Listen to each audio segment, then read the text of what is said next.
to our today's event. We all know sustainability is a very big topic, and Switzerland can play a very big role in developing ideas of sustainability that could go around the world. But most importantly, we have to make sure that there's room for sustainability and that we don't blow up the planet before that. As we all know, there was a time when a gentleman by the name of Khrushchev wanted to place nukes in Havana. And what we had thereafter was a big crisis. And I think we learned that the planet almost went up in smoke. Right now, we risk that somebody wants to put up nukes at the border of Russia, and Russia is acting in crisis mode. We need peace. We just need peace. And we have to give peace a chance so that we can show the world that sustainability is something that will keep the planet safe. And with these words, I would like to hand over the floor to Andreas Wackerlin, who will moderate us through today's session. I already want to thank all the participants and all the panelists for their valuable contributions. It will be an interesting event. Thank you, Andreas. The floor is yours.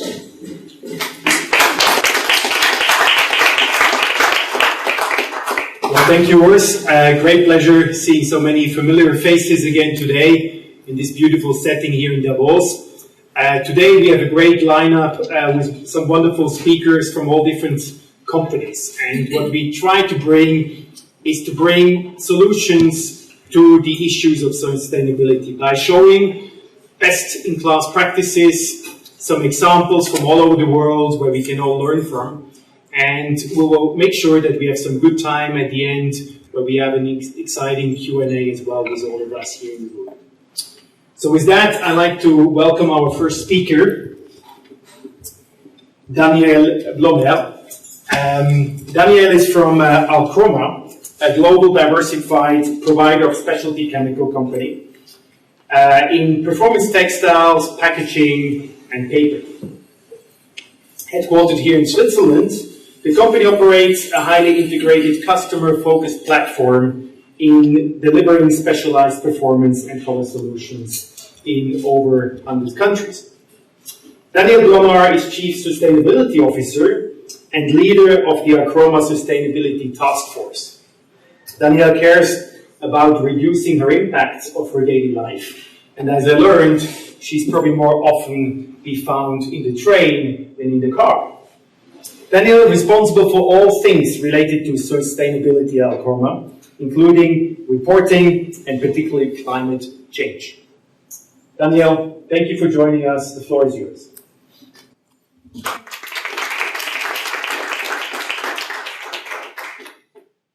Thank you, Andreas, and good morning, ladies and gentlemen. Good morning to my colleagues, good morning to partners present here. First of all, on behalf of Alcroma, I'd like to thank the Swiss Asian Chamber of Commerce for the opportunity to be here at this very prestigious event and to have the opportunity to speak about Alcroma and about our activities. Let's start with the theme for today, no time to wait.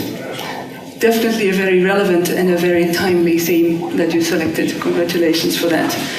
As you may have seen, last month, the IPCC, the Intergovernmental Panel on Climate Change, released their 6th report. And in that report, one of the occasion of that release, one of the co-chairs, Professor James Kay, highlighted that it's really now or never. Some of the pictures here highlight that as well. Also, more recently, on May 18th, there was another important report released by the Meteorological Organization in Geneva also, and in their State of the Climate report, they also highlighted that we could reach a tipping point as soon as 2026. So really the time is now, and it's important that we come together to discuss these topics. As the representatives of the chemical industry, as highlighted by Andreas already, it's even more important for us to make an impact and to contribute to reducing the impact on the climate and to work on climate change. And in particular in the chemical industry, this is very relevant these days. And I'd like to highlight some examples of what Aroma has done so far. And we didn't start yesterday. We have been very conscious of climate change ever since the company came to life more than 10 years ago. As you can see, we have developed various systems, technologies, and we have also started working more recently with important fashion brands across the world who are using our systems and their solutions more and more. And we're very proud that they were also recognized by important eco-sustainability labels, such as EcoVadis, who have recognized our efforts and our products and the sustainability of our operations with a label called the EcoVadis Gold label last year, and in 2020, and last year we were upgraded and received the Platinum label, which is the highest ranking for outstanding performance in sustainability. And we are extremely proud and thankful for that.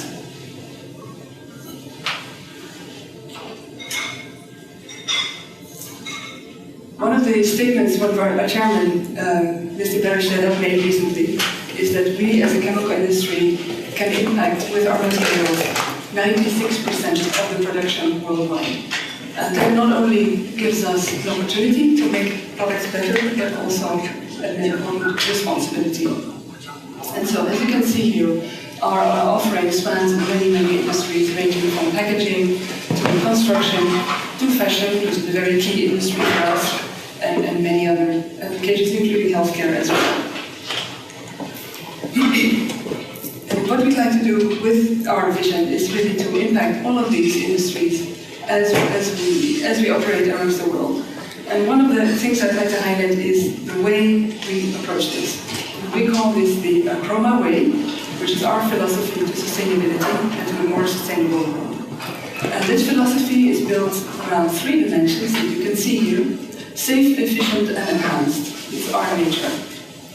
Safe to protect people and the planet. Safety is important to protect people and the planet. Efficiency of resources and use of materials. And of course, enhancing performance while doing so, remaining important. And with this, we also add to that our cultural elements. And you can see here we have 4 cultural elements, or cultural pillars as we call them. We call them our acts.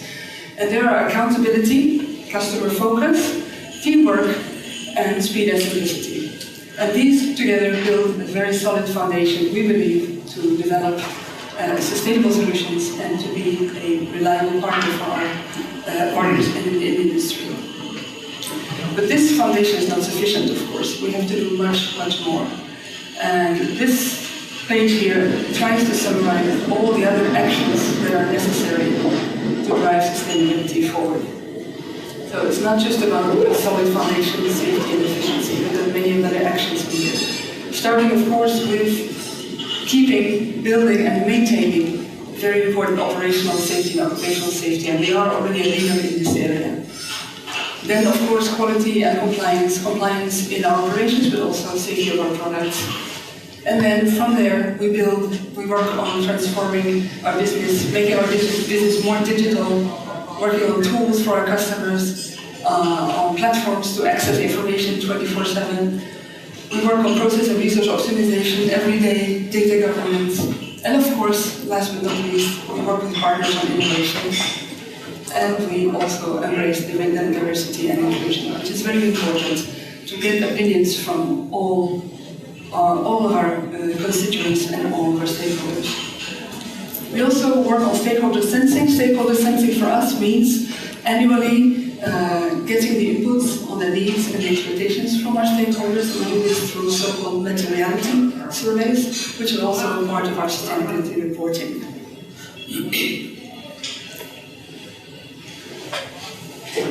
What I'd like to do now is to share some examples of the innovation and partnerships that we have worked on over the last years and continue to work on. This first example will be speaking to the guest from Pakistan present here. As many of you may know, the river Indus, which flows through Pakistan, is very important, and it serves and it supports the lives of 300 million people, if not more. And unfortunately, that river is shrinking every year. And so back in 2008, our local management at the time decided to develop and design a water conservation facility. And this so-called zero discharge facility is still in operation today. It was unique and the world's first at the time. And it actually saves over 1 million liters of water per day. And just to give you an idea, that represents the needs of about 5,000 people. And we do this through a so-called reverse osmosis process, a technology which is also very unique at the time in Pakistan. And the water that we recycle with this process and in this plant is actually provided free of charge to the local communities surrounding the factory.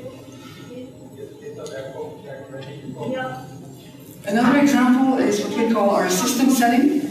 We have over 70 systems worldwide and technologies, and the idea here is really to develop products and technologies that of course have lower impact, and then to combine it with other products to maximize the performance and the contribution it will make. One example here is, you may know from the global jeans production industry, one important dyestuff used there is indigo. And indigo contains one substance which is called aniline, and this substance is considered toxic for aquatic life, but also for human beings. And so the idea here is to replace, to make sure that there is no aniline in the dyestuff anymore. And so this was developed in 2018, and since then it's been very successful in the system. And we are very proud of this, and we're actually looking at plans to expand the capacity here to serve the global denim jeans production industry also going forward as it continues to grow. And we're very, very proud also of the water saving associated with this. Another example of sustainable value creation, as we call it, is the deep dive system, another system. This system was developed for the global sportswear industry. And here again, focus is on reducing the material consumption, reducing water, energy consumption, and at the same time offering enhanced performance. In this case, very deep, dark, black colors, which are very popular, as you may know, in sportswear, in particular for male sportswear. And so what we also do is not just about saving energy, it's also about saving time and being efficient. So we developed this book, that we call the Deep Dive book, which is intended to help designers be inspired and also save time, as well as our industry partners in specifying products. Another example of a very successful partnership is with our partner from Switzerland, Sanitized, with whom we have developed a so-called odor control system. And this is based on so-called non-biocidal or antimicrobial technology.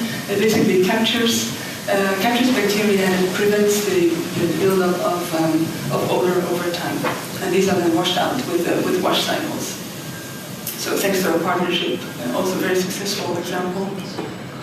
And then last but not least, we are also very proud of this development and this innovation.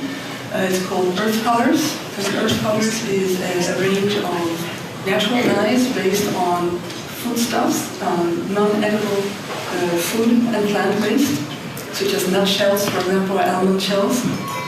And we've developed this line with several brands, including, for example, here you see Esprit, who've adopted this product line very successfully, and you can also find it in the store. You can see the branding there. So it's just one example of the colors and the things that are possible combining chemistry with natural products.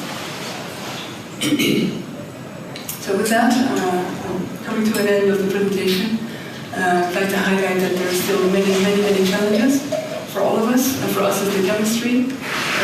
We know that water scarcity is a very big problem. We also know that the fashion industry, for example, consumes a lot of water. It's 20% of industrial water wastewater, is consumed by the fashion industry alone. But we're all part of all part of the same ecosystem, meaning that we have to work on this together. And we as Orcom are committed to that, and we look forward to the discussion today on this very important topic. Thank you very much.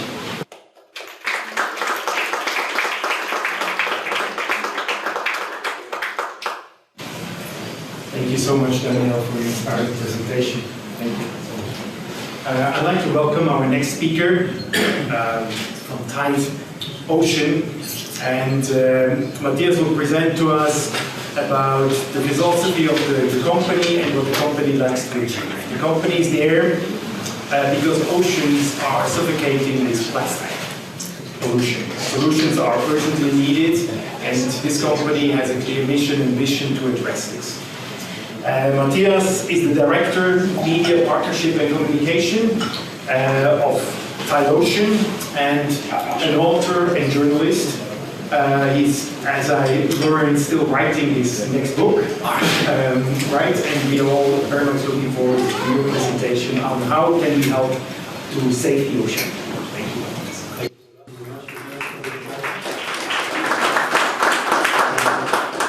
you. Maybe a quick update about that book.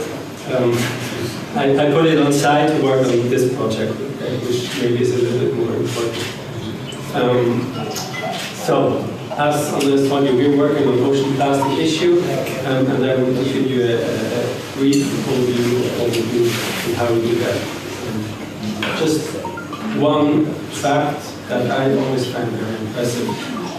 There are several studies researching this project, this problem, but they all found that each year, every single year, there are 10 million tons of plastic that get into the ocean. That's every year. And it's accelerating, it's going faster, and at this rate, if we continue, there will be more plastic than fish in the ocean by 2050. So let that sink in. It's an environmental disaster, and we need to really put everything together to make it stop. I was already introduced. Now I want to show you a quick video, which just really in a brief fashion shows you what we do.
This, in a nutshell, is what we do. We turn this plastic collected from the ocean, from the coast, and also from areas close to the coast, and we turn it into this. We do this with a strictly mechanical process. There are no chemicals added, and we also do not mix in any virgin plastic. So our Tide Ocean material is and will always be 100% ocean-bound plastics. Those granules, those materials you can use for basically any product built from plastic. We have the granules you can use for several applications like injection molding, You can also extrude it into yarn for any textile applications, and then we also have a filament that you can use for 3D printing. We are able to do this all thanks to these guys. We have developed our method in close collaboration with the Swiss University of Applied Sciences, and it's really thanks to their knowledge that we are able to do what we do. Now, this was the very brief version of what we do of our business model. Now I want to spend the rest of the time talking to you about value. And what we mean when we say value is impact. So we are always looking to have an impact on the front, on the side where the problem actually is happening. There are 3 areas of impact that we concentrate on. The environmental impact, the social impact, and of course also the business impact, because we are a business. We make money to be able to do. All of everything that we do is in response almost to the SDGs for the impact. Those are front and center and inform our every decision. And those were the 6 goals that are focus in the corporation. So firstly, about the environmental impact. It's maybe the most obvious one. We of course take out the plastic out of the environment. That itself is in service to the environment. But it's really important to state that maybe even more important than collecting the plastic is preventing that it even gets there in the first place. And so we also put a lot of focus on that part of the solution.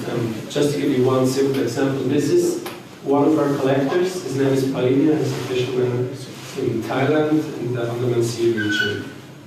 On his island, it's a very small island. There's no tourism at all, almost no perspectives for jobs or education. And on this island, there's 0 waste management infrastructure. It doesn't exist. So what happens is it gets either burned or put in landfills, and those landfills are basically holes in the ground. And we all know what happens if you put plastic there, it just at one point ends up in the ocean. So what he did, on this small island, just one example, he built small collection points, really basic, putting 4 poles into the ground, putting a net there, and told just everyone, bring your plastic there. And he did that in several spots, talked to everyone, and now he basically became the waste management infrastructure on this island. And the amount of plastic that is leaking into the ocean from that island has decreased significantly due to that. And he's able to do that because we pay him to do it, and we pay him for every kilogram of plastic that he brings to us. And there are many more, like most of our plastic is collected by fishermen like him. We also help them with warehouses and other infrastructure to make it easier to enable it. Maybe even more relevant to our business and to our cause is the social impact, because we couldn't do anything if it weren't for the people doing the actual work, collecting on from and sorting. And so we also put a lot of emphasis on that part. In our social enterprise in Thailand, we work together with a Swiss non-profit. It's called the Young Oscar Foundation, and they put a lot of focus on helping the Moken, that is an ethnic minority, and they used to live as sea nomads. They can't do that anymore due to climate change and other reasons. And what they do, and we help them to do this because we run this as a joint venture, and we provide job and job training. We help them with social security, health insurance, and education. And also 2/3 of our work is done there. So that's also, equality is also really at the center of what we do. I told you already, we are mainly doing this in Thailand, but we have other backup sources as well in the Philippines and Indonesia. Of course, nothing of this would work if it wasn't for our clients, people and companies buying our plastic. So the business impact is really important for us as well, otherwise we don't have business. And here are just a couple of examples of products that have been launched using our material, swimsuits, textiles, a lot of watches, smartphone cases, and also fashion accessories, things like these. What we provide in addition to our material is we help companies on their transition from a linear to a circular economy. It's just one small piece of the puzzle, but we help them to become more sustainable by providing them with a circular material. It has been proven that when you use recycled plastic instead of virgin plastic, you can save up to 80% of carbon emissions related to that material. So that's one thing that we do. Of course, now every business claiming to be green and sustainable, what we also need is an authentic, credible story. And we need a transparent way of telling what you do and showing your impact. And that's the thing that we provide as well. Here is one example. You might have heard of him. Tom Ford, this is him actually wearing a watch that he made from our plastic, the strap was the case on the Davos material. And when he was interviewed about this project, what he said is that ethical luxury is the greatest luxury of all. To have luxury goods and also have a good conscience while buying it is, he claims, the greatest luxury of all. So green is the new premium, and with our story, with our materials, we are really offering opportunities for companies to go in that direction. Of course, sustainability shouldn't be a luxury, but this is just one example of how we create value out of this waste. By the way, the price tag was $1,000. So how's that about giving waste value? So now I've given you a short journey of what we do and where we're at. Of course, we want to scale up. It's our third year as a company. We need to grow, and there are several things that we need, and it doesn't hurt in such a brand to say what you need and where you need help. Just to put a little bit of context on the volumes, we are now, it's a little bit hard to read, but 2022, we are on our way to process 600 tons of plastic every year. The ultimate goal is, and that's a very ambitious goal, to do 170,000 tons per year, which equals roughly 2% of the annual pollution. So it's a huge amount, but still actually not really a lot if you look at the problem itself. To get there, we need several things, but one thing that we need is partnerships along the whole supply chain, could be selective collection, sourcing, distribution, logistics. We also, as one way of scaling up our franchising out our process, our method, so we're also looking for other recyclers using our method to recycle ocean-bound plastics. So those are the partnerships that we're looking for. We're also looking for brand awareness, like opportunities like this platform to speak to as many people as possible. And of course, always welcome as a business are brands, companies that actually want to use your material and to create sustainable products. And with all that, if everything falls in place, and we are very certain that it does, we have one goal, that is to become the #1 leader for responsible plastic consumption. If you want to follow our journey further, don't miss any details, I encourage you to scan the QR code. It will lead you to our LinkedIn page.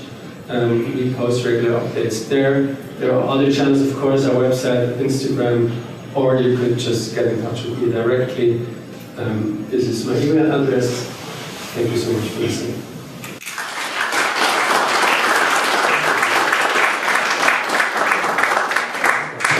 Thank you very much, Matthias, for this very inspiring journey on the mission to clean all the oceans from pollution. Very important. I'd like to move to our next speaker, Andrea Ruiz. He's from South Pole, and South Pole develops and implements comprehensive emission reduction projects and strategies that turn climate action into long-term business opportunities, which is not only relevant for businesses, but also for any NGOs, government organizations, etc. Andrea is focusing on global markets and inorganic growth, at South Pole. And with that, we are very much looking forward to your story. Thank you. Thanks a lot. And thanks a lot for inviting me. First time for me in Davos, so I get my baptism. First of all, I'm particularly happy because I started my career in sustainability and in carbon in China. I was, back then in 2007, developing projects reducing emissions for large European polluters. So, what I learned from that experience is that, of course, climate is a global issue, and we need to take ownership. And it's not just a local problem to solve locally, but it's a global problem that we need a global solution for. And at South Pole we do exactly this. We help companies to understand their carbon footprint globally, so we work with large organizations, and whether their footprint is in America or in Asia or in Europe, we help them to put together all the data and to have a strategy to reduce their impact. And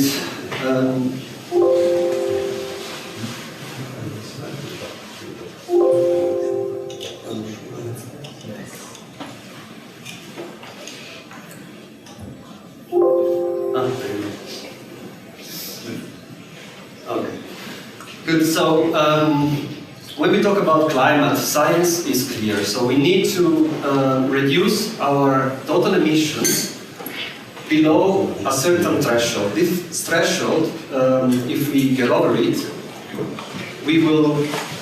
the climate change consequences will be irreversible. And this threshold is 1.5 degrees Celsius. So we are in a very bad trajectory at the moment. But fortunately, there are a lot of governments who are putting together and implementing measures and policies that are putting us back in track.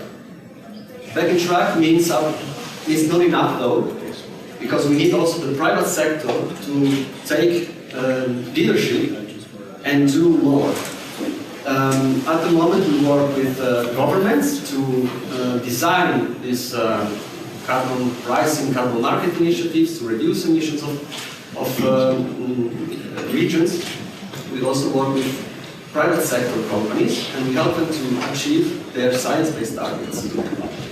When we talk about science-based targets, there is a further step which is even more ambitious, and it's called net zero.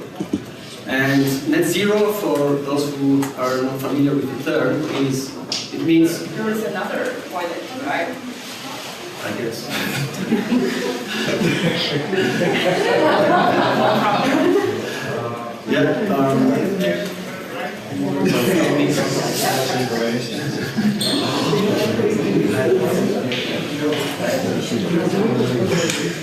Well, going back to net zero. Net zero means reducing your emissions to the minimum you can and making sure that all the emissions that you emit are absorbed again in the atmosphere. And that is possible in two ways. With nature-based solutions, so planting trees, or with technological solutions, so with special technologies that absorb the atmosphere. When we talk about Asia, now we're focusing about Asia, the question is, can we live, how can we achieve net zero without Asia? It's impossible. Because it's a global problem and we need everyone to participate, and of course Asia. When we talk about Asia, we talk about superlatives, right? Superlative measures. We're talking about the biggest economy, the fastest growing countries in terms of population, but also the highest emissions. And the challenge in the future will be to allow for growth of these countries, but also reducing emission, keeping the emissions below a certain level. And this will be done in two main sectors. One is electricity and energy, because Asia is still very much reliant on coal, and the other one is agriculture. And to do that, again, we need a global approach. We also need companies based in Europe or in America that produce in Asia to be accountable for those emissions and help Asia to reduce them. But still. What's happened today in the world is this patchwork of very nice colors. It shows that there are a lot of initiatives, there is a lot of goodwill. But what is missing is a common approach, is a really global market. And filling that gap is really coming from the voluntary market and the private sector, where many companies in different industries are taking action to reduce their footprint beyond what the national regulations are saying. Especially in Asia, there are new upcoming markets. For example, in China, which is up to be the largest emission trading scheme in the world, South Korea and Singapore, which is a newly carbon market started, which I will talk about later. And then new ones will just be implemented in the coming years. Important to say that Asia in 2030 will have 4 of the 5 carbon emitters. So environmental markets and carbon price is highly appreciated. So Singapore carbon tax is an example I wanted to briefly discuss about. We help basically the Singaporean government to implement a carbon tax, a price on carbon, which today is 5 Singapore dollars per ton, and affects all the companies that are emitting above 25,000 tons of CO2 per year. And the forecast is that in 2030 this price will go up to 80 Singapore dollars. So it's an ambitious plan, and Singapore is a small country but very influential, and I think it will be taken into account for many other countries as a benchmark. So what the governments are doing are implementing carbon markets, putting a price on carbon, and this is a first step that shows the ambition of a country and allows the private sector and the voluntary market to have a price on carbon. And that's very important because also in Asia we observe a very rapid increase of companies disclosing their emissions in the CDP, which is the Carbon Disclosure Project. And it's basically an organization that collects information, a large database of emissions of corporate world. It's supported by the largest institutional investors in the world. And last year, nearly 4,000 companies in Asia disclosed their emissions, and this is a very good result because it's, first of all, the first step for them reducing emissions. And then it also represented 14% of global emissions, which is a good number. And also, if it compares to the previous years, it's almost 30% increase. Again, we have 32% of new companies that disclosed last year their carbon footprint, and many of those have also reached a very high ranking in the overall scores of the CDP. So that's a very good start.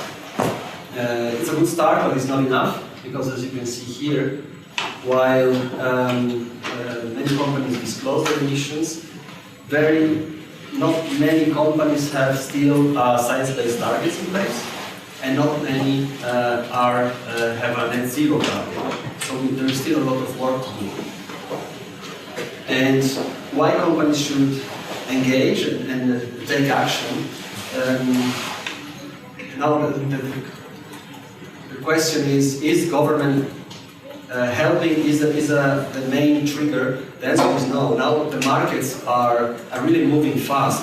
And before the example of Matthias was very good, because you have the choice when you buy to choose from an ethical product or not. And we see a huge increase in customer choice, where companies are, let's say, there is no government saying what you have to do, but if you want to make your top line happy, then you also have to implement ethical products because the awareness is there.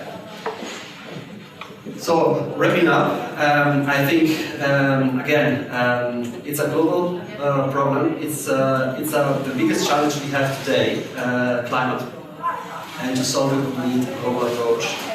And it will be important to create the right dynamics between the public and the private sector. And we at Sunstar are there to help. That's it.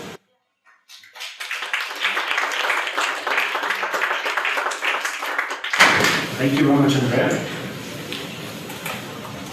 Well, next on the agenda, I'm very honored to have here with us Jiaz Khan from Pakistan, with us to share an exciting story about the company Engro. And Engro has invested into many different areas, what I learned, from telecommunications, agricultural sector, but particularly wants to solve the energy issues in Pakistan. Jiaz has been the fourth president and CEO of the company now, so it's a great honor to have you here with us, sharing your stories.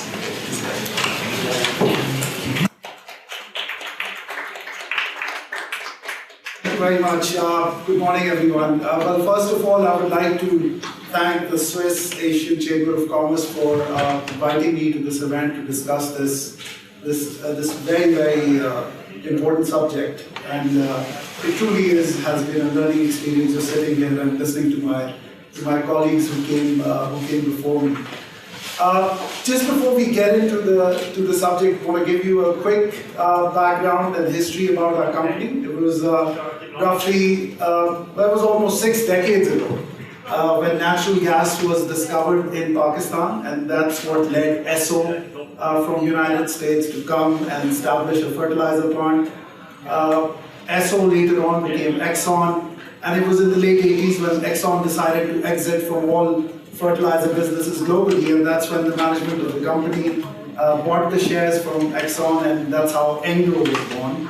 And it stands for energy to grow. So that's how the company came into being. And then, of course, from being a fertilizer company producing 250,000 tons a year, it has now turned into a diversified conglomerate. We've gotten into a number of businesses, and also the ownership of the company went through a transition. So Davos2022 group took the majority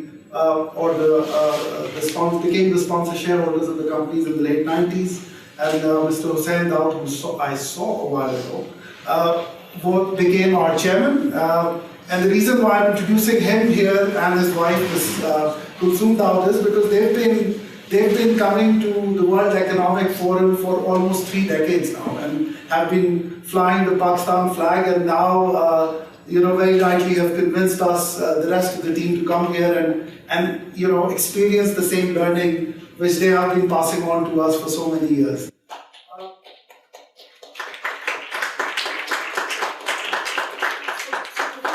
Before I go into more specifics about what we are doing as a company as far as the sustainability transition is concerned, I just want to talk a little bit about Pakistan. I think it's relevant. We're a developing country, and how a typical developing country, what challenges do we have when it comes to ESG? We're contributing less than 1%, I believe, to the overall carbon emissions globally. Coal production, power from coal production till 2019 in Pakistan was negligible. It currently stands somewhere between 15 to 20%. And I must confess that in my own journey of realizing how important environmental sustainability is, these figures become a false sense of comfort.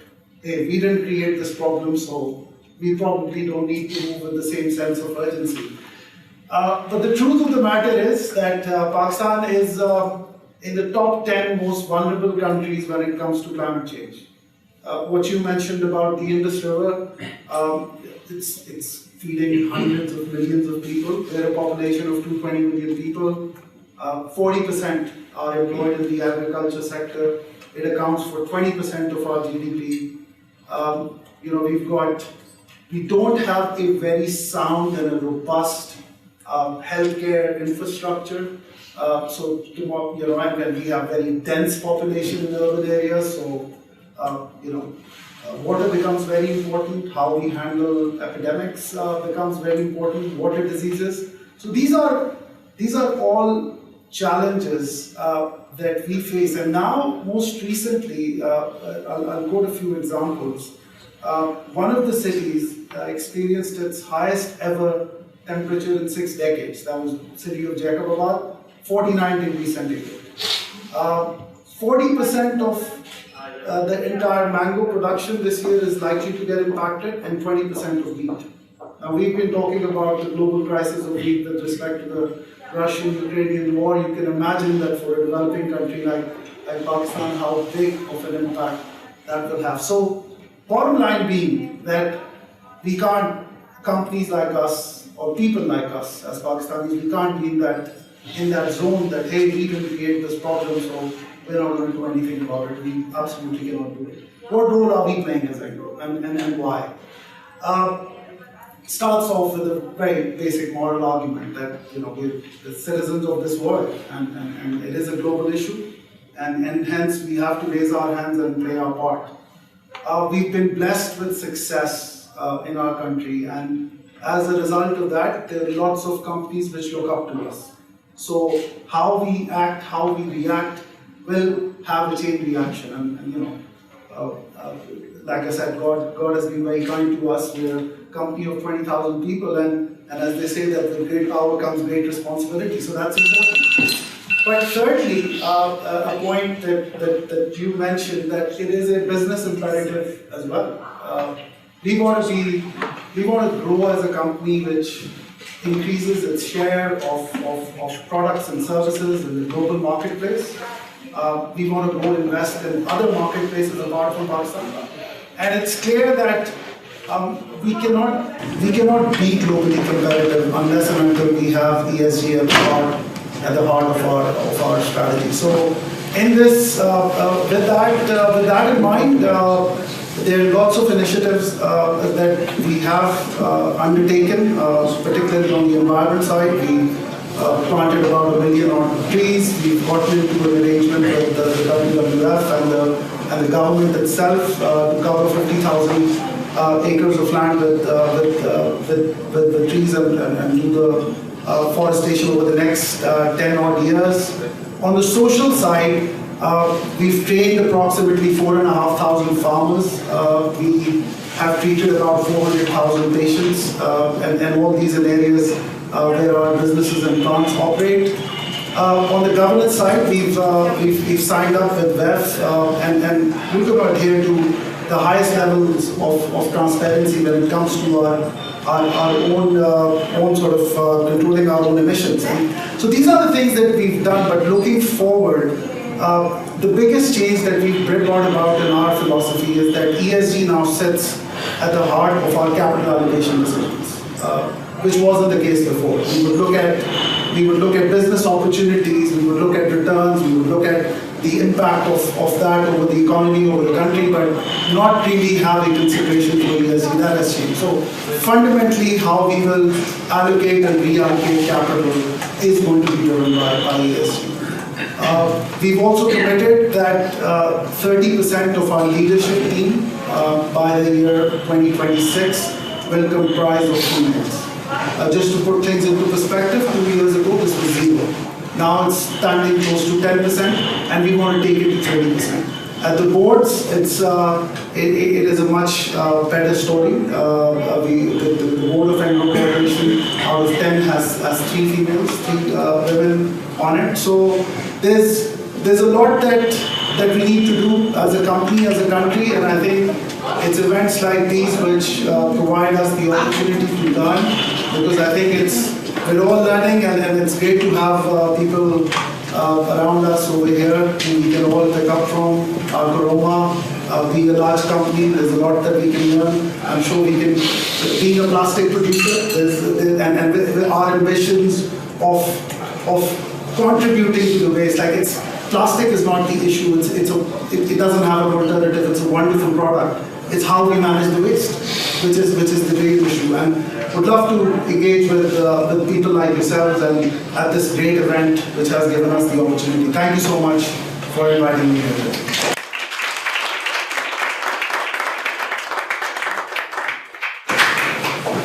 Thank you very much, Jazz, for sharing this very great journey you are sharing here from Pakistan today. Next, I introduce myself as a speaker. I'd like to, I'm here, it's actually my 6th time here in Davos, but I was 20 years abroad as an expatriate, and for Nestle, amongst others, as heading in China. And I came back to Switzerland a few years ago to invest in 2 companies. And I'm presenting MBN as a company where I'm the chairman, and where the co-founder unfortunately couldn't be here today, but I think I'd like to share this story from the food perspective. We have seen energy, we have seen plastic, we have seen the ocean and a few others. MBN Technologies is a green tech company based in Lausanne, originally a spin-off from the EPFL University. We are pretty much taking biomass from factories, converting this in high-value ingredients. Okay. And this has been patented throughout the journey. Ultimately, we are upcycling around 1 million tons of biomass, and will contribute to a reduction of around 100 million tons of CO2 by 2025. Yet, we were just founded in 2016, won a few prizes. Last year we won the Swiss Economic Award, and this year we were nominated as the technology pioneers, only one of 2 companies here in Switzerland that are left. That's why we're here as well. The challenge we are facing in this world, and it's a true food crisis in this world, is that only 10% of the crops actually can be used and will be used in the value chain of food. And this issue of this 90% waste, which equal to around 1.3 billion tons, we'd like to address. It's a critical issue where governments and companies will need to work together, because ultimately, if we don't address this by 2050, we'll be in a very serious food crisis. What we're pretty much doing is we're taking biomass from factories and converting this as a platform technology into high-value ingredients. For example, here our finished product called Premium. And the critical piece here, and that has been protected by the EPFL and supported with around 18 million Swiss franc investment by the Swiss Research Foundation over the last few years. We have this process of hydrolysis, which we then combine with a catalyst, and the catalyst changed the composition of the biomass into a high-value ingredient. For example, we work very closely with our strategic partner Asahi in beer factories together.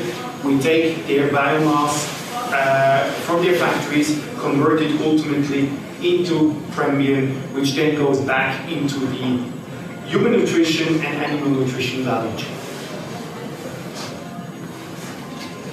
Ultimately, we are competing with enzymatic companies in the past, but ultimately this will lead to probably a complete change in the culture and the way how processes are being covered in factories. With that, we are around 30 times faster than normal companies in production of biomass into high-value ingredients.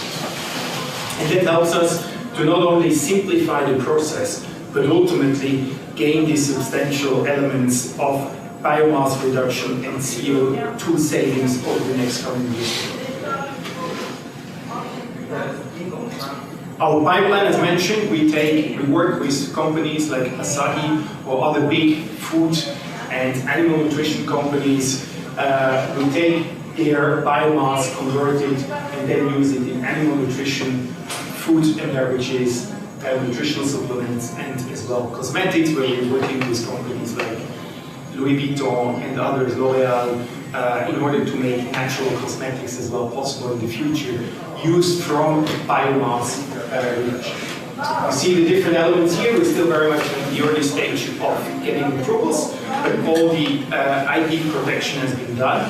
And with that, we hope to make a significant contribution to the world with the savings as well in the next couple of years. In short, very happy to be here as a technology pioneer of the web, here at the web in Davos. Again, very much looking forward having any interaction with you in terms of business side, in terms of inspiration, and by the way, we're also launching a Series A, the second part of the 10 million Swiss francs, if you want to invest in technology. With that, I'd like to, I think we called up some time now, so I'd like to introduce as well Ying as the next speaker. Ying is coming from Singularity Academy, which is headquartered in Zurich. And you have campus across the Netherlands, Germany, and Switzerland. And very much looking at online and offline university programs aiming to provide students a very unique platform. Thank you for joining and sharing your story. Thank you very much. I don't need this right now because I only have one slide.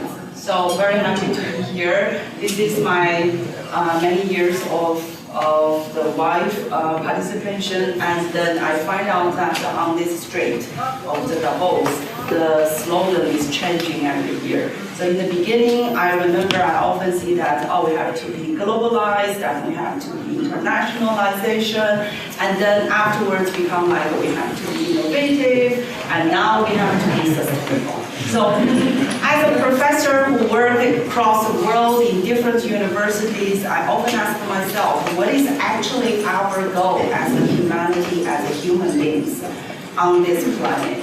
And what is actually the problem? So I very appreciate that this session brought out a lot of best practice from the companies, industry, talking about their approach to the sustainability, to the green economy. But I have a question to all of you as an audience. So please listen carefully. Do you really believe sustainability?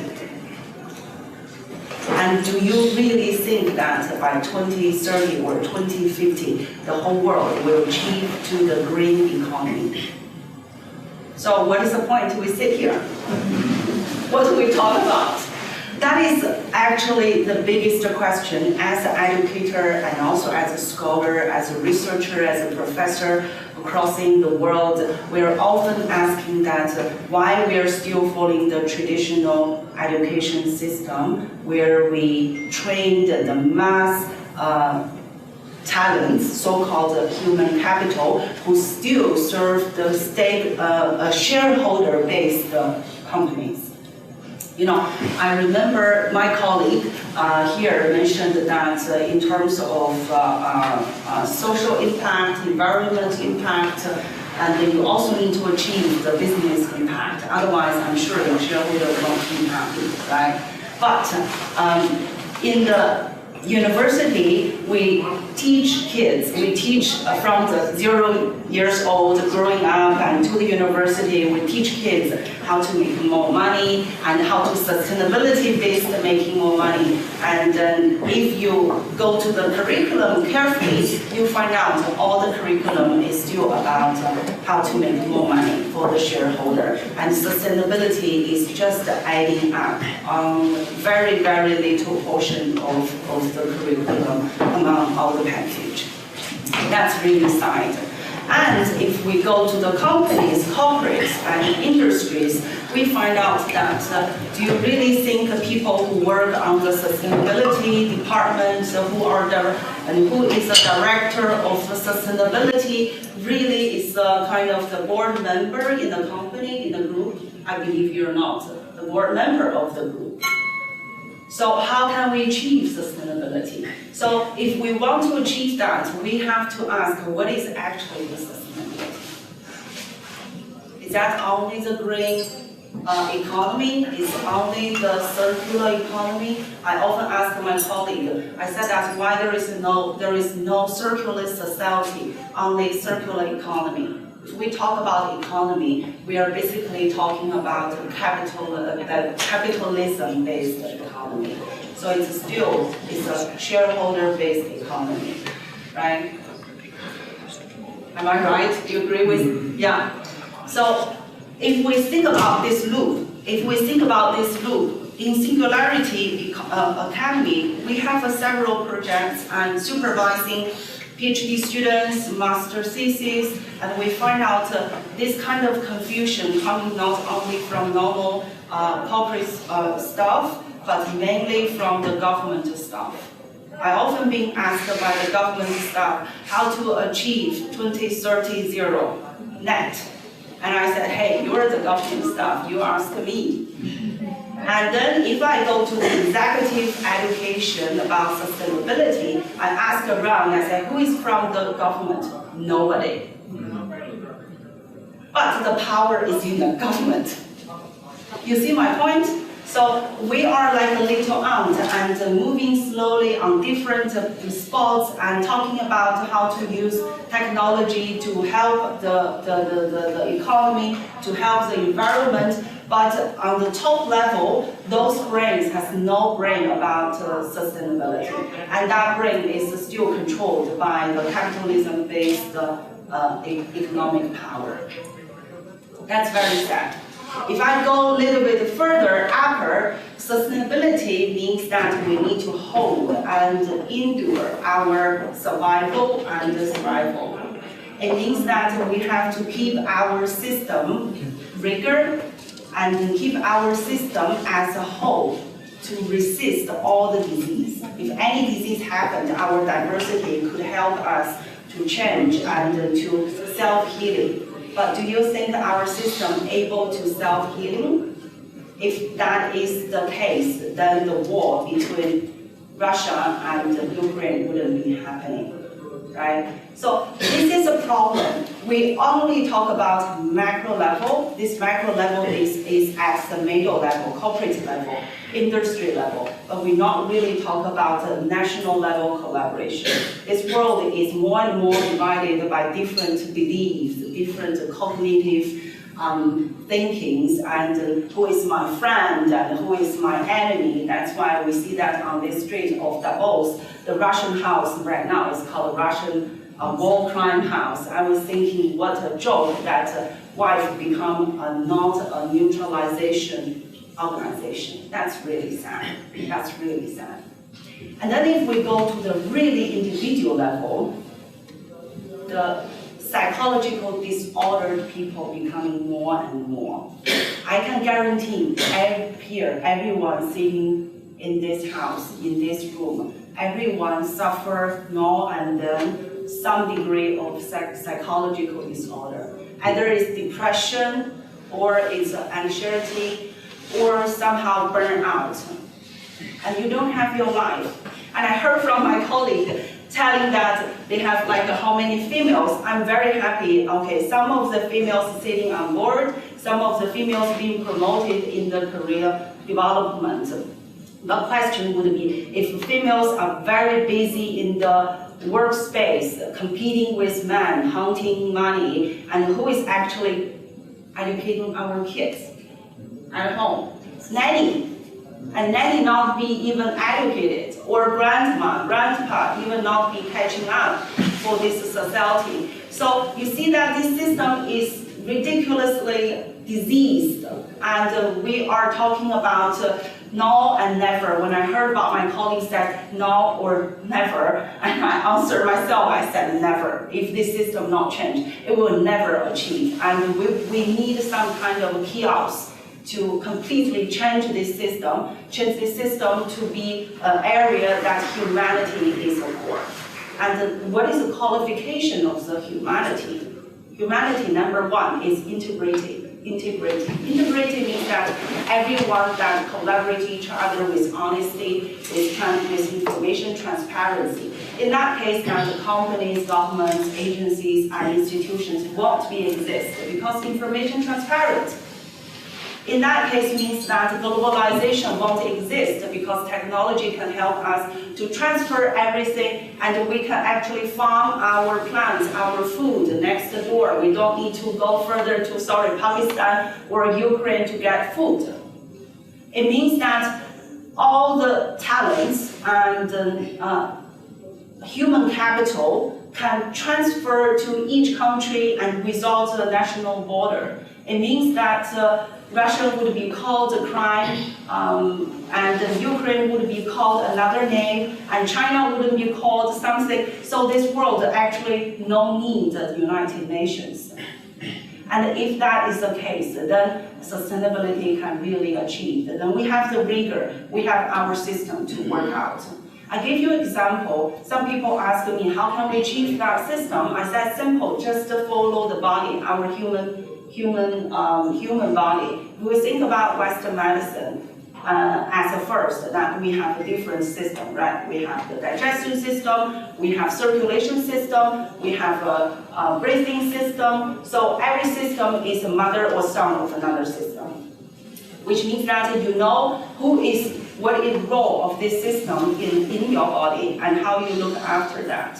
If we think about it from another perspective, traditional Chinese medicine perspective, then we know that there are 5 elements of the system, that water, fire, earth, metal, this kind of together and holding the whole system, who is the mother, who is the son, who is actually controlling each other. So nobody can get rid of nobody, and everyone needs everyone. If in that case, the power will disappear, means that everyone is equal, rather than we are sitting in Davos and talking about equality, which we never can be achieved.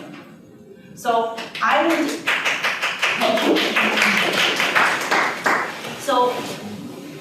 urge everyone to think about it, how to achieve that, maybe from now, and from your children, from your grandchildren, to start think what kind of education we can offer them. I'm not trying to promote my Singularity Academy, but I'm telling you that each kid, each person has their singular point, which means that you are able to master cross-disciplinary knowledge, and you are able to, like a supercomputer, to calculate cross-disciplinary knowledge. The reason that education puts each of you into each discipline, like you're studying technology, you're studying accounting, whatever, it's just that this system wants you to sit on your seat steadily and not look around and not see that there is a free world that you can contribute.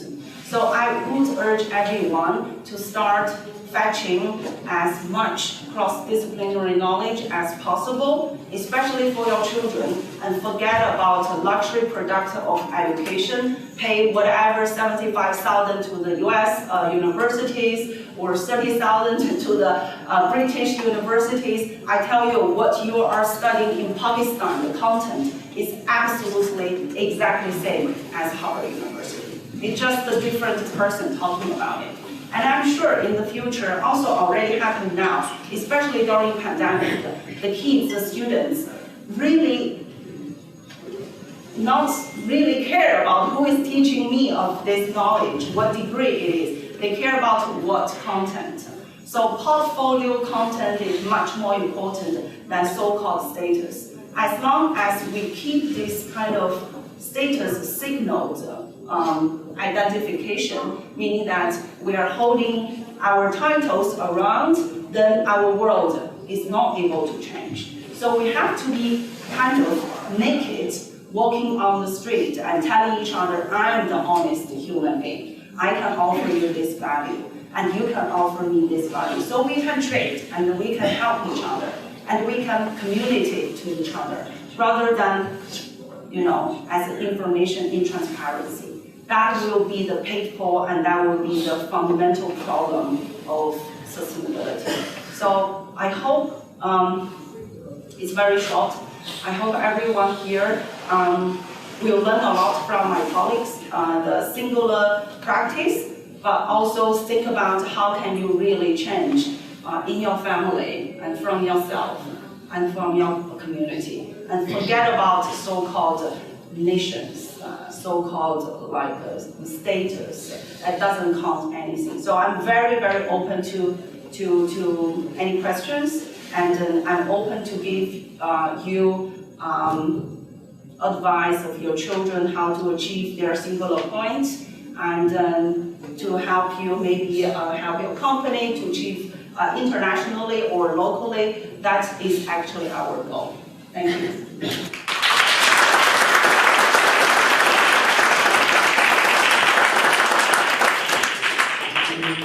Thank you for this wake-up call for us to become honest people.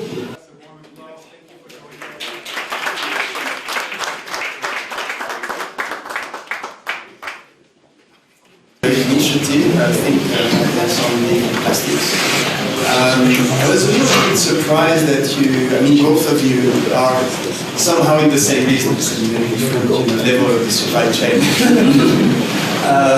But I was a little bit surprised that you don't really refer, maybe that's part of your scaling up plan, Matthias, about the microplastics. Because the plastics we see in the oceans are a problem, but it's not the main issue. And when you see about 30, depending on the numbers, but 30 to 40% of the microplastics in the oceans are coming from the textile industries. Tires, also a large portion of the origin of microplastics. You can find microplastics as deep as the Mariana Trench. It's about 8,000 meters deep. And I don't know, if you have thought, maybe go from a supplier point of view, that you can impose actually more pressure in your supply chain on the textile manufacturers. There's a number of things that can be done actually with washing machines, for example, which are mainly actually manufactured in China or in Asia in general. We don't see really strong actions on the microplastics, and I'm not going to refer to all the negative consequences, of course, for the oceans, but also for human health.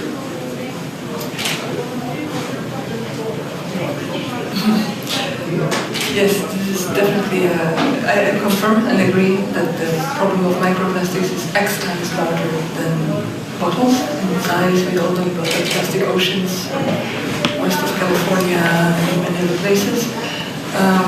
Regulatory bodies are moving. I see it in various industries, in the fashion industry, also the paints industry.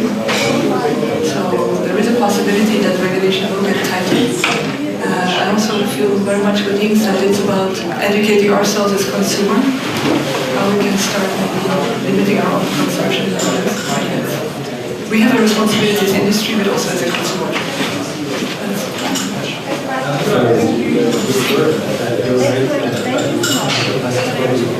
Which makes it even more important for us to catch the plastic before it can get to the There's quite a little time slot for us to catch the plastic. As soon as it breaks down, it's mostly unretrievable. And that's why it's so important for us to catch it even earlier. Cleaning up is actually maybe even a different issue altogether. I think there's almost no way to get microplastic out of the water. I think there are technologies being developed,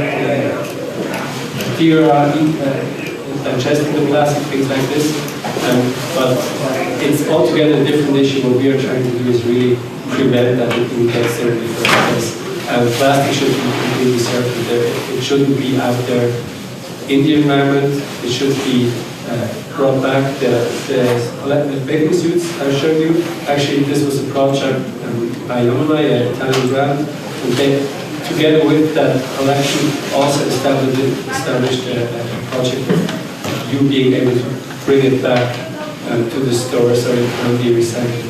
And it was fully recycled. It was just one type of plastic in that bathing suit, so it's still recyclable. And this should be the goal, of course, to have a fully circular system. Maybe a follow-up question, Matthias, on this.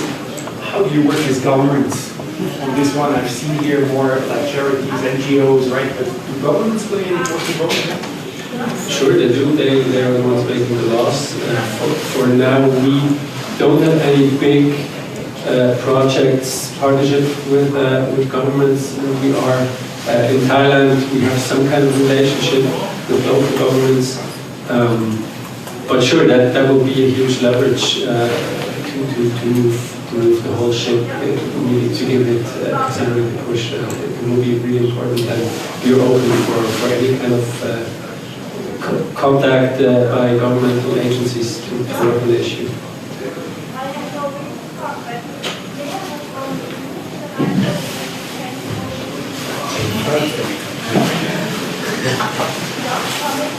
Yes, my name is Linda Walker.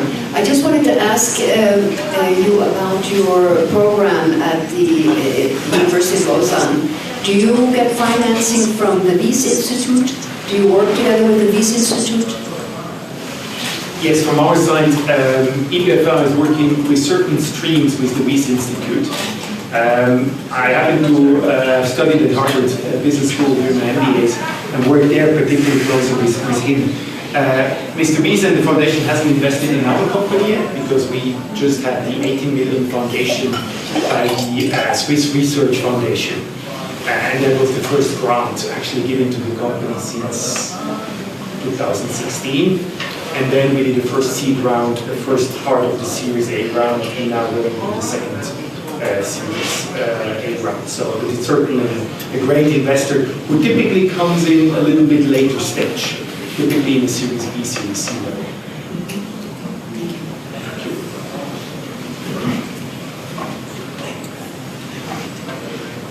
It's good afternoon, Maxime Genie from Salesforce. I wanted to ask you, basically you mentioned that Mrs. Bromer mentioned that you are working on the tracking, on making sure that your customers see 24 hours live the information about how sustainable is the information and all those things they do. In that kind of big blocking point we face to go even faster, because Matthias, I don't remember your full name, but Matthias, you mentioned that Tom Ford, they used the wonderful product and they sold the watch for €1,000, and I guess they made a big margin out of it. And the customers, they look for this, they look for sustainability. And I think as soon as we market it properly, we can really go super fast into sustainability. Now what I'm wondering is what is now blocking us, blocking the companies, the industry, to go even faster? Is it a problem of tracking, making sure that, and you mentioned in Salesforce, is helping the companies to track their CO2 emissions so that they can mention it to their customer? Is it there the problem? Is it, on the other hand, we don't market it properly? And in that case, Tom Ford is doing a great job and maybe we need to educate the company to go further. So, in your view, what are the different blocking points for us to go really faster? There will be many opinions about it, but from our industrial point of view, definitely, and also hearing here from Salesforce, one important challenge is to get the data, and get the data along the value chain, of course, from all the way upstream to downstream. And here also we have a responsibility. We talked about responsibility before, and I insist on that because we have a responsibility to give the choice and to customers and consumers to make an informed choice. And so we work with Salesforce, amongst others, for our CRM system, and also in general, working upstream with various associations like Together for Sustainability and others to try to map so-called Scope 3 emissions, and try to develop a very so-called PCF, or carbon footprint by product. That is definitely a challenge, where there's still some way to go, because it requires collaboration, it requires open-mindedness, maybe not focusing on nations or competition, but focusing on creating much bigger transparency, allowing informed decisions. Definitely. So access to data and collaboration around data. I can tell you one hindrance is just hesitancy from companies to play around with their working supply chains. No one wants to tweak a system that's already running really well, and it runs on a material that is way too cheap. Plastic, it doesn't have a real price, virgin plastic, and there's no price tag for pollution. And as long as this is the case, our material will always be a little bit more expensive. Sometimes much more, sometimes a little bit more expensive, but that's one big hindrance, of course. And then really just hesitancy to work on a system that runs smoothly, even though it might not run smoothly for the long run.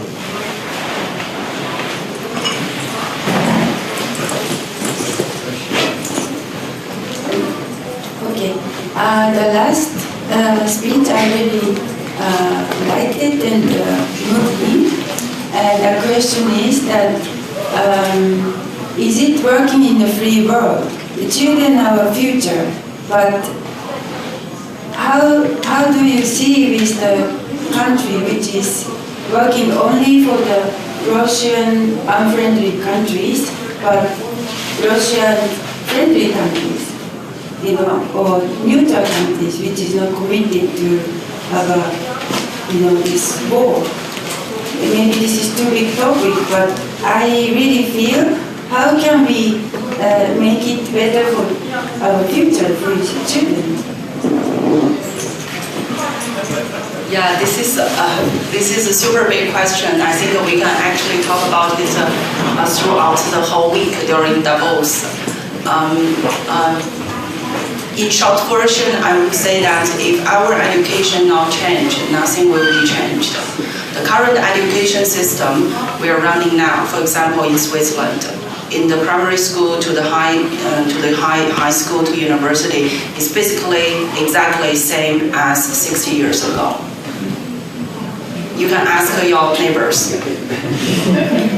And it's basically talking about skills. And we have already achieved a lot. That's why this world is full of hatred. That's full of inacceptance. And if we continue having this education, the future, which I would say is, we'll face a big war again in any form. And then the war, it will be like a black hole and change the system. But, you know, this kind of thing should be avoided. But the sad thing for me is the education is not changing. The education is controlled by powerful authorities. And I give you an example. We are talking about sustainability. The startup of sustainability, startups focusing on sustainability, facing tremendous problem in having fund. They have technology. They don't have fund. Multinational companies, they have fund. They have no idea. And they don't know where to get idea. So they search idea globally, and but in the education system, all the professors, scholars, no interest to transfer their technology to the industry, because in universities, the KPI, so-called evaluation measure, is not about how many things you transfer to the society, it's about how many papers you published. So you see that the whole system with subsystems inside, they not pair each other. So I would say no love to each other. So how come we could have a healthy system? Impossible. So we need to start, in my opinion, we need to start from education. Otherwise, we will go into another round of problem. Even we achieve, let's say, zero net whatsoever by 2030, it will be just temporarily. And the problem will come again. So that's my answer. Okay. Maybe just following on this, and a question to Urs, the chairman of the Swiss Asian Chamber of Commerce, traveling Asia extensively. How do you see the perspective from that side? Thank you, Andreas. The ball is not becoming smaller just by being pushed to me. I think if I look at Asia and the way I see Asia, I see it as an engine of fantastic new ideas and fantastic new concepts. And as I'm the eternal optimist, I think out of Asia, maybe we receive a path to find a solution, to find out of that conundrum that we are currently in. Because, frankly speaking, if I look at Europe, I don't think much is happening in the brains of the Europeans. But if I look at Asia, then I see sparks flying everywhere.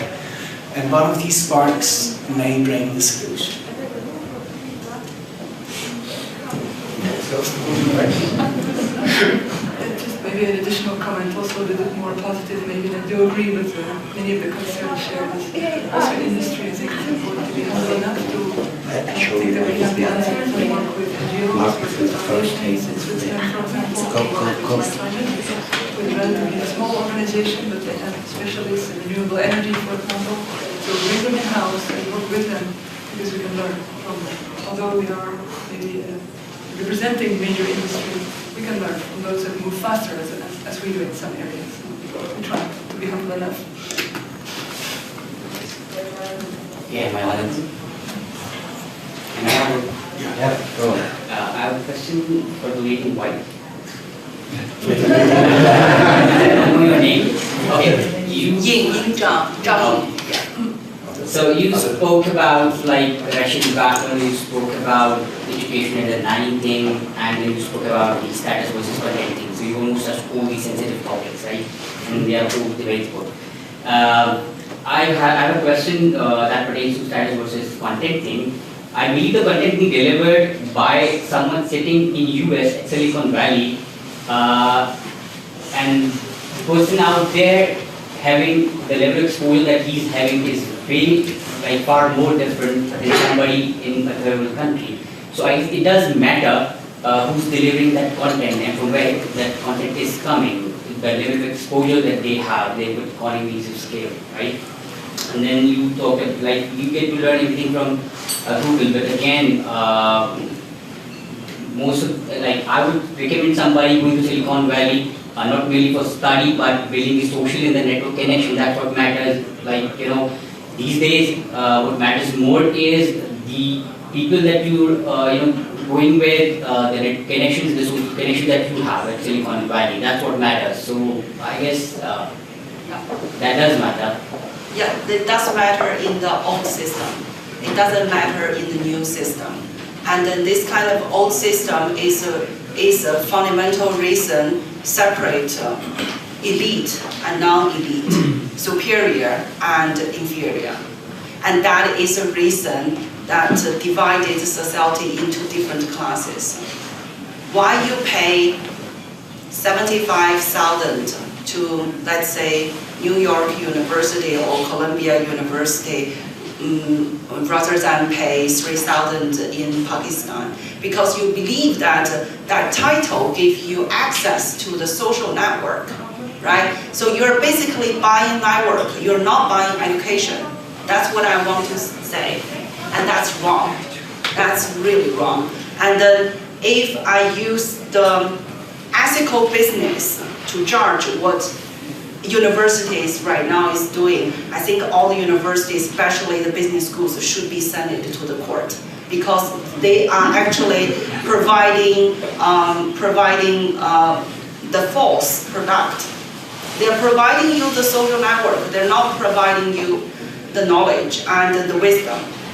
See, I guess the people who are going there are mature enough that they know what they're going for. They're actually charging for that social network exposure that they are giving, right? You cannot get that exposure out there somewhere else. So that's what you're paying for. Yeah, but think about it. If you do a simulation, just this model, do a simulation, what would be the consequences? The rich will be richer, the rich kids will go to the rich university, and then the society will, the whole world will become more hated, even more than right now. So the problem will not be solved. And then everyone will be opportunist, and everyone will be dishonest, and everyone will become not like a human being. That's what we need in sustainability. And now today we're talking about sustainability. That's why I said humanity is a core.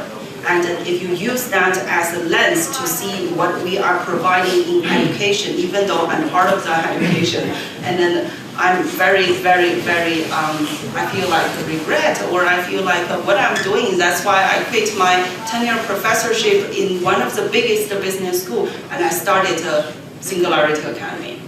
Because I can't sit there and let this service going on to the next generation. I feel guilty. Yeah. Maybe talking about leadership in this case, right? And to Andrea, how do you make sure that companies, governments stick to their commitments? Yes, that's a big issue, of course, because you hear every now and then, or every other day actually, of big commitments, this pledge or this other pledge, reducing 1 trillion ton commitment, but in the end, what are we doing about it, right? So there are science-based targets is a platform that provides a way to monitor how you are doing against your targets. Plus, there are a lot of organizations, including our organization, that are making sure that our clients stick to their promise. Otherwise, they could face, for example, class action, for example, from consumers. Because they claim they are net zero, they claim they are carbon neutral, but then it turns out they are not. Or they claim a certain footprint, and that footprint is more than it actually is. So there is, let's say, a double layer of checking. The first one is more institutional, from the standards, and the second one is from the consumers, who are very tough and getting tougher. And looking back on the discussion about inequalities, I also agree that this is a big problem, and there is no sustainability without inequality, without equality. And at South Pole, actually, South Pole is called South Pole for the main reason of, first of all, it's the ice, right? The ice that we want to protect. We are not called North Pole, South Pole, because the southern hemisphere is the most affected by climate change, and is the least who has contributed to this situation, because the global emission comes from the north. So this climate justice has to happen as soon as possible. And yeah, so I think that's a direction that we all agree we should go. Thank you, Andrea. I think we all had in the bus early meetings on, had a long day already, and in the bus being hungry. I think I'd like to thank all the panelists for joining us today with these insightful sessions. For me personally, I'd like to give you maybe a message along the way for this week as well. Stay thinking big, have your dreams, start small, take the actions, and move fast, because there's so many things. Thank you for joining us today.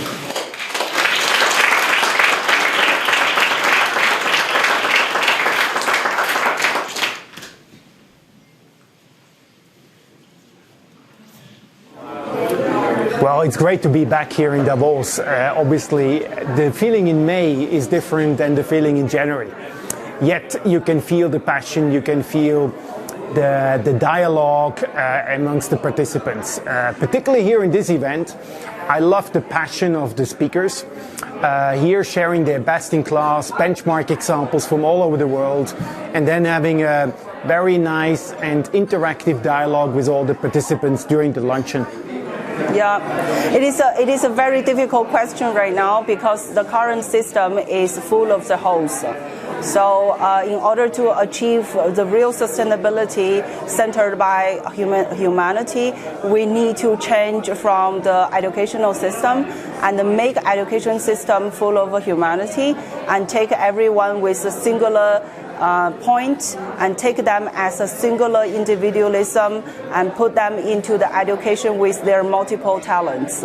So the new educational system needs to break out the traditional educational system. That is the only way we can bring the sustainability to the reality. Well, first of all, to stick to their commitments, because today you hear a lot of large pledges and commitments to sustainability and net zero, and I really advise companies to maintain their promise as a sign of a commitment to the climate and to their customers. It's a pleasure to be in Davos, and I really see the difference compared to the other years, previous years, where sustainability really plays a strategic role in the political and in the economical world. The issue is huge, and I don't think one single company can solve it. But we are very positive that we can have a big impact and also just work as an example and as a leader, and hopefully inspire other companies and organizations to do their part as well, because the issue is huge, and we need to work together to make it work. And what was your impression of today's event? I found it really inspiring to hear those various perspectives, having people from the chemical industry talking about their ways they want to contribute to this big goal of making the world sustainable, as well as having scholars sharing their critical views on the whole endeavor. It was really a varied and interesting round of speakers today. The general impression is that there's a general agreement that the challenges are bigger than ever, and that we really need to work together as partners, as countries, to achieve progress together. I also found very interesting some of the comments around humanity. We're staying human in the face of crisis, in the face of war, and to make sure that sustainability stays top of mind for all of us. Thank you, Daniel. And what do you think will Davos men learn from today's session? That we have to be open, that we can learn from each other, that we have to maybe become children again, ask questions rather than give the answers. And yes, be open and transparent, be humble. I think my biggest impression was the presentation of Professor Chang of Singularity. It was provocative, inspiring, and will give me a lot of thought for the rest of my life. The other presentations, of course, I was deeply impressed by the activities of Ocean Tide, because it's the grassroots work that has to be done, and they doing the grassroots work. And then, of course, also the transformation work undertaken by the chemical industry, and the work undertaken by Archoma. So, in my eyes, I learned today great things are happening, also in the food industry with Ambien. Great things will be happening in the future, but we have to do a lot more than what we have been doing. And we shouldn't be sitting on our rear end and thinking that sustainability will just come like the sun in the morning. We will have to do more, and we have to change our ways in a deep fashion. So, in essence, those are my takeaways.